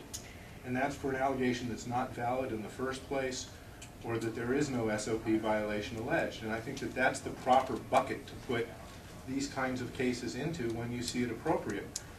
I don't know how much longer it takes to finish up these ostensibly minor, and I'm not going to, I think it's difficult for us to set that little bar of what's minor and what that means to different people, and that's our various concern and why it's come up. So presently, I'm happy with the chair's recommendation for the modification of the root sentence, and would be just as happy to void out any other dropping of this. In addition to the powers and duties of the commission that I just described, the IRO's office under the ordinance is to receive all citizen complaints and claims and review such citizen complaints and assign them for investigation, and oversee, monitor, and review all such investigations and make findings for each, and then forward those to the POC. And to shortcut this and decide that this one's small or this one will never be sustained anyway is to shortcut a citizen's complaint, whether it pans out or not. I'm not going to sit here and prejudge what that means, but I think that I would personally err on the side of being complete as a commission and hearing those out. I think that another reading of that same ordinance to oversee the full investigation means you only oversee full investigations, and the powers to decide whether a case deserves a full investigation resides in the IRO, because the IRO receives all investigations, all complaints, and investigates them. So it's not black and white, we have to do a full investigation on every case. I think that the ordinance anticipated, and the practice for the past 13 years has been that minor cases aren't inactivated and have been approved over the last 14 months that I've been here, very such things that are under this language that I proposed.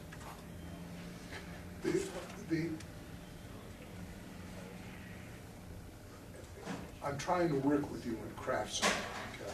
That's my starting. I don't think you need the language and/or after preliminary investigation at all. That seems to require some investigation, and what you're describing is that there are going to be some situations where the allegation is such that on the face of it, you're not going to even do a preliminary investigation. Isn't that true?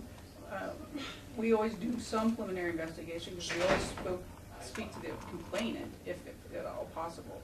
Are there in cases in the investigation of we tried to reach the complainant and they weren't available and without constitutional investigation? So therefore, you're always going to do a preliminary investigation. Exactly. So I wouldn't say or then, I would say and after a preliminary investigation. But then that and goes with you have to have the facts that could constitute no violation of procedures. Say it again? If you're going to strike anything out of that, you're going to strike out the and just put or. Because it's two separate things. You're absolutely right. It should be or. Right. It should be or. So it's a separate standard. Right. Okay. I'll tell you what, folks, like the IRO just said, every complaint has some level of investigation. If we implement what the IRO is proposing, we don't need the original rule, because by definition, somebody has to look at it and says, you know, this doesn't, the guy didn't part his hair in the middle. Well, he didn't, but it's not part of the SOP, so it's not a violation. Okay. To me, we don't need, it just seems redundant, one sentence after the way that the chair wrote it, or modified the first sentence, or the way that the IRO proposed the addition, either or, I don't think we need both. If I may, what I'm going to propose is to strike the last part of the IRO's statement, there are no violations of standard operating procedures found, and add language so that it'll be or after a preliminary investigation, the allegation is determined to be de minimis. So that's not true. That could be true. That I would never do that. If we found a sustained allegation, we don't inactivate those. As far as without those are informally mediated. No, but look, the example you gave is of the officer who's doing the changing lanes without signaling. That's one example. Now that could be a violation of the SOP. We couldn't prove it though.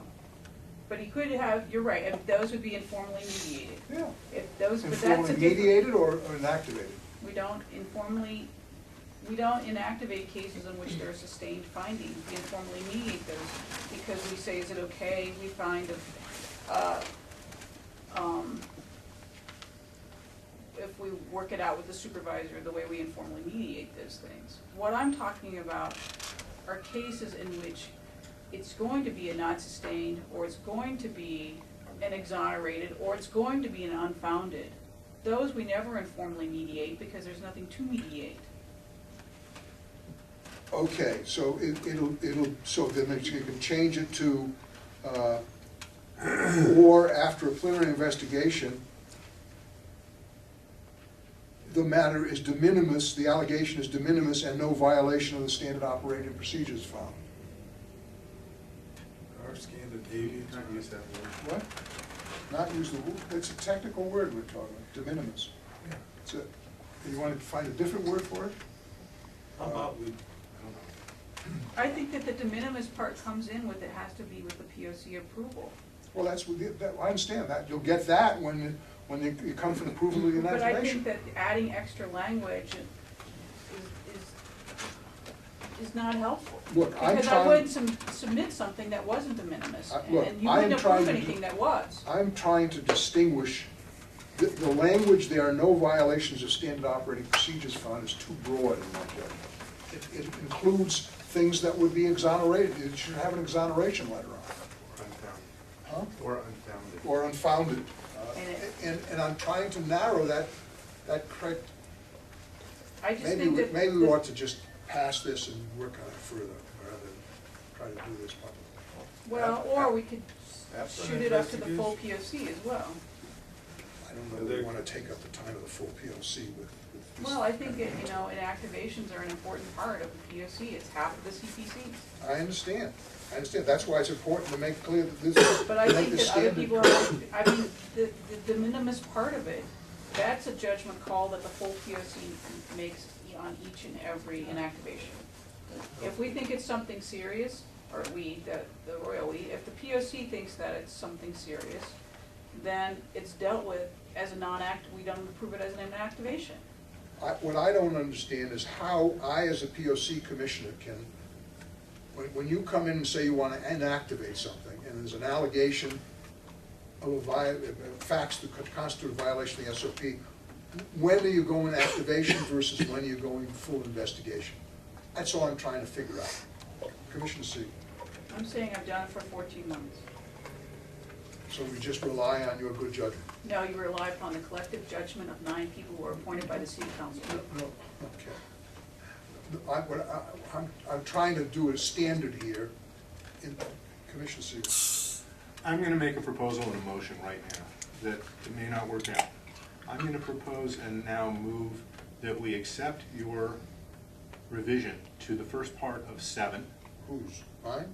Yes, Mr. Chair, and it would, the first part of 7 would be modified to read as follows. The complaint contains no allegations of facts that could constitute a violation of standard operating procedures, period. That's the end of sentence 7.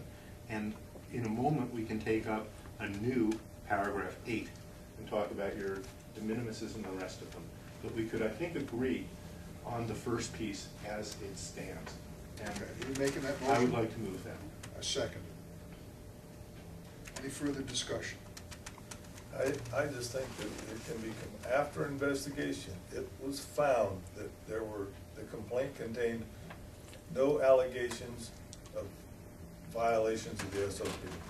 One sentence, no words that Norwegians don't understand, it was just cut in a sentence. That's fine with me. There are no Norwegian words in the one I propose, and I'd ask your support So in then that first one. So I'd like to move 7 as You've already amended. moved it, and I've seconded it. Any further discussion? I just think they can be combined, but We'll talk about that in a bit. Okay. All, ready for the vote? All in favor signify by saying aye. Aye. Okay, so it's unanimous. Now we're talking about a second, A new A new item, item. and the rest would be renumbered if you want to. yeah. Okay. Or you can make the motion to add to set 7. I don't think that Okay. what your statement precludes. All right, that's fair. I'll live with that too.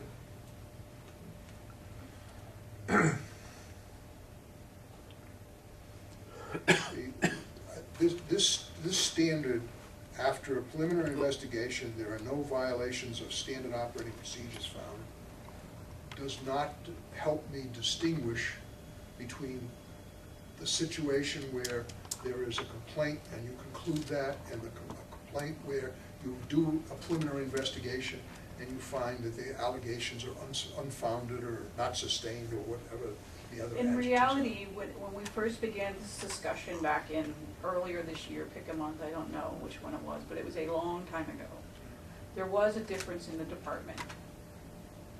Under Chief Schultz, inactivations were not put into the database. Now, the IRO's office controls the database, and we put them all in, and I've spoken with the chief, and it's been a policy decision of the chief that even inactivations, if the identity of the officer can be confirmed, are going to be in their database. So the reason that I initially had to have inactivate cases to keep officers' names out of the database no longer exists. So to me, adding de minimis to it doesn't help, because what we really have is, we have the collective professional and common experience of the POC approves an inactivation. And it really has not been a problem to date in 14 months that I've been here, that inactivations that I've moved for an activation of a case that should have been, that people think should have been fully investigated. I understand that, but that you've often in your letters had this language, and I've always been uncomfortable with it and didn't understand what it meant. But I haven't raised an issue about it. But since we're now talking about changing the rule, I'm concerned about putting that language in the rule, because it would permit a different IRO, not you, some different IRO who may be more malevolent, to come along and have a situation where there's a complaint in which he or she investigates, and they decide it's exonerated, but they want, the person is unfounded or whatever, and instead of doing a full report, they just inactivate it. Yeah, but it still has to be approved by the POC. I understand it has to be approved by the POC, but the question is, how does the POC judge whether the IRO is properly inactivating versus making an unfounded decision? Making a decision that is unfounded. I mean, there should be some way for the POC to objectively say, yes, this one should be inactivated, but that one shouldn't be. And if there's not enough facts in the inactivation letter, that the complaint isn't fully outlined, then you could bring that up.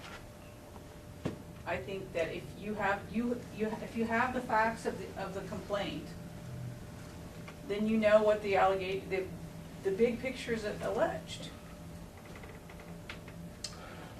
Commissioner Segal. One concern I have with your scenario, Ms. Hammer, is oftentimes we see those letters after 90 days and we can't request further investigation. So we'd be caught, That's true. unfortunately, not liking what you dismissed and then not being able to see it pursued any further. So that's a stumbling block for me as well. I think the prudent course, for the time being at least, is not to accept this other new language, from my point of view. Well, I think that I'm not persuaded yet. I think that if there has to be a way in which we do not, because the difference between an inactivation is writing up an inactivation, even after preliminary investigation, is days. I support you on that. And so it's not as though we can't have a standard in which someone is going to be exonerated, unfounded, or not sustained on minor cases. And if that, in order to get that accomplished, we adopt not de minimis, because that is a Latin term, that we put minor cases. Okay. If that, then I don't have trouble with that. If you want to call it minor cases, there are, if after, and make it as a separate one, if after a preliminary investigation, there are no violations of standard operating procedures found, and the matter is In minor cases. Not a minor case. I would have no problem with that if you had the minor standard in there. So then the POC can look at it and say, well, we agree this is minor, inactivate it. We don't disagree it's minor, and it shouldn't be inactivated. So write it up differently. Okay. While he's wordsmithing, are you saying that even inactivations take you several days after reaching that point? Or No, I'm they're saying relatively that there's time in the investigations in inactivations. But to present an inactivation letter is a much different activity than to present a full investigation. And it's different for my investigators as well. There are several pages that are written up in a full investigation. There's one page that's written up in an activation. It's basically a summary of what the preliminary investigation has shown. Same for my investigators too, because I get a majority of some of these minor cases get assigned to me from the IRO. And there's definitely a time difference and a resource allocation difference with some of these inactivations that we're doing. And we're always doing investigations. We have to do some preliminary investigations to determine facts of what exactly we have here. So to say that they're not being investigated is not correct. Okay, I'm gonna make a motion that there be a new inactivation standard number 8, and with renumbering of the later standards. That read as follows: in a minor case, comma, after a preliminary investigation, comma, there are no violations of standard operating procedures found.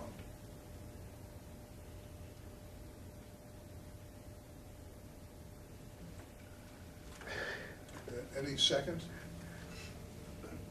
I don't know why we need that and the number 7. That's completely different, if I may explain. You could have a citizen's complaint saying that an officer issued a ticket to me that I wish he had not issued to me. Okay? That's his complaint. That falls under 7. If the allegations are true that the officer issued a ticket, and if it's true that the guy wished he hadn't issued it, that's still not a violation of a standard operating procedure. That's 7, that's not your... That's 7, that's right, I'm saying that's an example of 7. An example of 8 would be the officer changed lanes without signaling. He changed, and the citizen complains about it, is upset. That is technically, if it's true, a violation of an SOP. He's not obeying the law. He's obligated to obey the law. But it is so minor that you don't want to spend time doing a full investigation. Just do a preliminary investigation, talk to the complainant or whatever, see if you can mediate it, and then inactivate it. But if it were true, it would be a violation of an SOP, and but it would still be a minor case. So I think they're two quite distinct, quite different standards that we're talking about. And the controlling thing in this now revised standard is it's got to be a minor case. That anything's not a minor case, she has to write up fully and with finding it exonerated or unfounded or whatever. Well, you moved it. You moved it, there isn't a second. I'll second. Okay. Does that language accomplish what you're trying to accomplish? Yes. Mr. Chairman?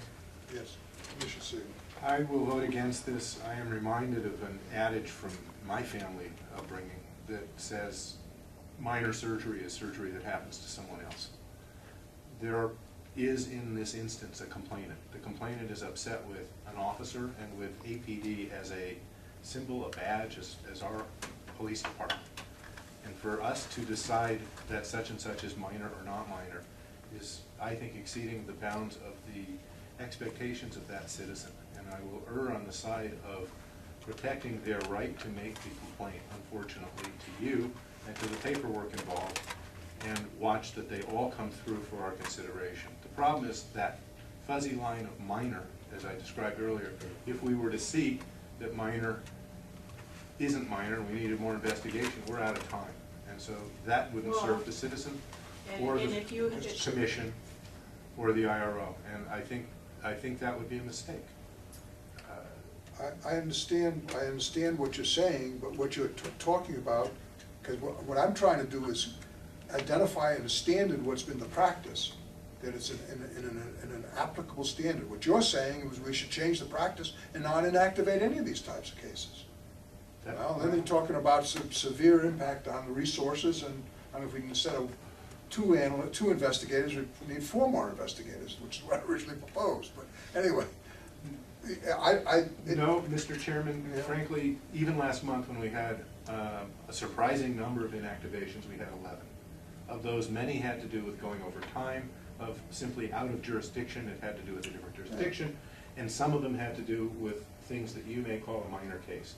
I don't think any citizen who made the complaint would agree it was a minor case. Some of them may agree to mediation, some of them may agree to various other ways of resolving it, and some of them may want the officer held to account for what they perceive to have occurred. But we're talking about cases in which officers will never be held accountable because there's no violation. And they can never be mediated because you only mediate cases in which there are a violation. You can't have the supervisor talk to somebody about something they did wrong if they didn't do anything wrong. And you can't sit across the table and say in good faith, let's talk about resolving our differences when they didn't do anything wrong. And the only thing you're talking about, with all due respect, Commissioner Siegel, is making the investigator investigate a full investigation even though they know there's not going to be a violation. And even though that's, so what all you're talking about is not ignoring a citizen's complaint. All you're talking about is how much work it's going to be to close the case without after finding no violation. Would you reread your motion again then for me? So In a minor case, after a preliminary investigation, there were no violations of standard operating procedures found. May I ask a question then? Sure. So the allegation is for a lane change without signaling. Isn't that an SOP violation? And then we determined through a preliminary investigation that the officer said, I didn't do it, and the person said they did, and so we cannot prove anything. So it has to be an unfound, non-sustained. I would push Unsustained. that to Yeah. an option for you is exonerated, another one is not sustained, another one is unfounded. But the Exactly. option of inactivation isn't there. Well, That's what I'm saying. We're talking about a paragraph under inactivation. exactly. And it's never going to happen, the officer is never gonna be held accountable for anything. His name is gonna be in the database as someone who received a complaint. And Commissioner Shine is correct. Hope you're taping this. I agree with him. The only thing that we're talking about is how many pieces of paper we're gonna use and man hours of my staff and IA staff to get to the exact same point. That's why it's similar to a prosecutor's exercise of discretion, where you have a minor case, and and it just is not worth the resources from an institutional point of view to go through a whole 9 yards of the criminal justice process. Okay, thank you. I'll continue to consider it at this time. I'm ready to vote. Okay. Any further discussion? All right. Let me reread the new proposed 8. In a minor case, after a preliminary investigation, comma, after a preliminary investigation, comma, there are no violations of standard operating procedures found. Further discussion? Found, I said found. I know, What? should never end the sentence with That's not a preposition. It's a verb. It's a verb. It can be a verb. It can I'm be trying a to use her verb. language as much That as I sounds can. like Pennsylvania Dutch to me. Throw your father down the stairs, his hat. Throw your father's down the stairs, what? Throw your father down the stairs, his hat. His hat. Oh, his hat. Okay, can you live with the grammatical problem? Sure, you can. Okay, all in favor, raise your right hand. Okay, opposed? Okay, it's 2-1, it's supported, we'll recommend it to the, all right, we've already approved the changes for 7 and 8, and by lack of objection, we've approved the changes for 1, the calendar, and the formal and informal. So we've completed this review. Is that anything further on this issue? Okay, the next meeting is January 23rd at 2014 at 2 o'clock. We're adjourned.